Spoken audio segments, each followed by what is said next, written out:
Badminton. Badminton is a racket sport played using rackets to hit a shuttlecock across the net. Although it may be played with the larger teams, the most common forms of games are singles with one player per side and doubles with two players per side.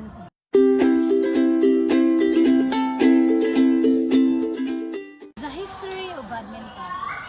Badminton has its origins in Asian civilization in Europe and Asia. The Asian game, known as battledore, bat or paddle. And shuttlecock probably originated more than 2,000 years ago. In the 1600s, battledore and shuttlecock was an upper-class pastime in England and many European countries. Battledore and shuttlecock was simply two people hitting a shuttlecock backwards and forwards with a simple bat as many times as they could, without allowing it to hit the ground. Modern badminton can be traced to mid-19th century British India.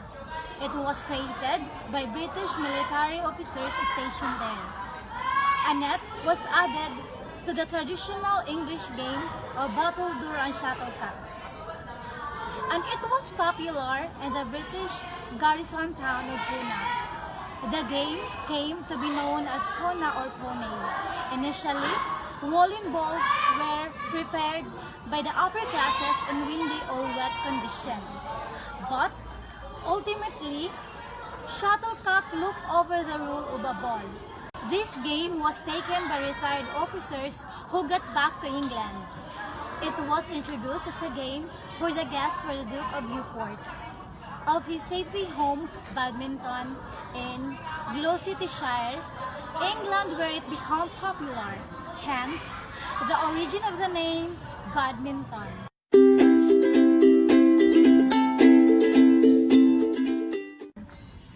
Racket.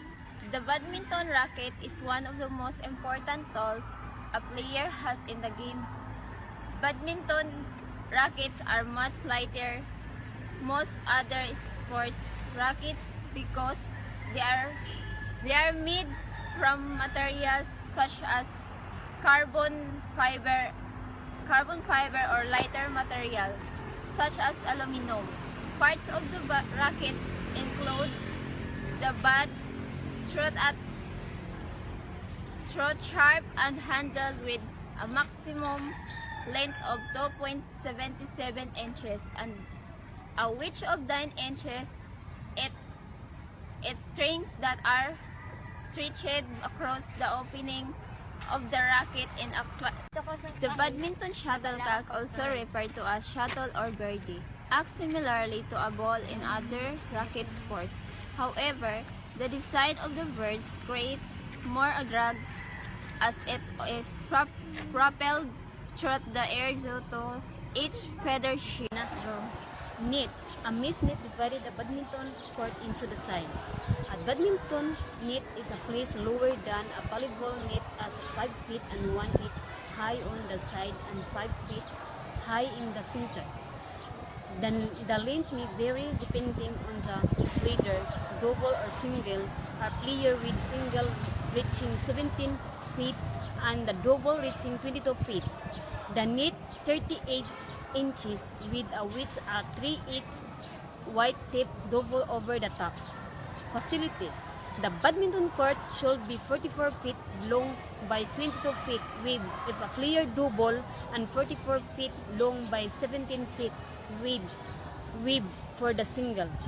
If the facilities is the indoors, there need to be enough high for the shuttlecock to be able to flat across the net without hitting and sealing. This high will vary depending on the strength of the player.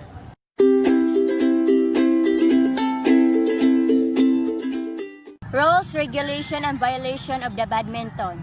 Setting up. Before we begin, we ought to be sure that the court we're playing on is according to the dimension provided above and to ensure that the net separating the two courts are of the right height. Not to worry, all active SG badminton court are drawn in accordance to international standards. The coin toss, who goes first? Before a tournament start, a coin is tossed.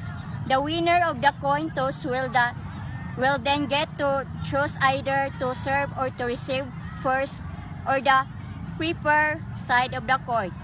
The loser of the coin toss will then exercise the remaining choice. However, if it's just a friendly game with your family or friends, you may wish to use rock, paper, scissors to determine the winner of who's going to go first. Badminton service. A serve is delivered diagonally across the courts. During service, both the server and receiver must stand diagonally opposite side without touching the boundary lines of the badminton courts. During a serve, the point at which the racket is allowed to come into contact with the shuttlecock must happen below the server's waist. Once the players are ready, the first forward movement of the server's racket shall be the start of the service. The server shall not serve before the receiver is ready. However, the receiver will consider to have been ready is a return to service attempted. A rally start with a serve, often continuing with a series of shots between opposing sides before it finally ends when a point is scored. Badminton scoring system, 3 games by 21 points. The 3 game sets by 21 points scoring system was first introduced in December 2005 and now is the official scoring system used at the professional tournaments. Despite the official updates to the rules, some recreational players, particularly those who have been playing badminton for many years, still follow the traditional scoring system where winners are determined by the best of 3 games played, 15 points for a man and 11 points for women. In the official tournament's rules today, a badminton match consists of 3 games. The winner of the best of 3 shall be crowned the winner. The first player or team to score 21 points wins a game. A point is awarded to the player or team that wins the rally. In the event, a game reaches a 20-20 score, players can only win the set by getting to lead over the opposing party. Event that the game reaches a 29 score, the first team to reach 30 will win the set and take the serve for the next game. 5 basic badminton skills every beginner needs to learn. First, the ready stance. Always having the right stance when playing make it a lot easier to minimize the movements you need to make to hit a shot. And second, forehand and backhand grip. Badminton forehand. And third, footwork. Footwork is a basic badminton skill that a lot of new players often overlook. And fourth, strokes. And a fifth, underarm backhand serve. Thank you.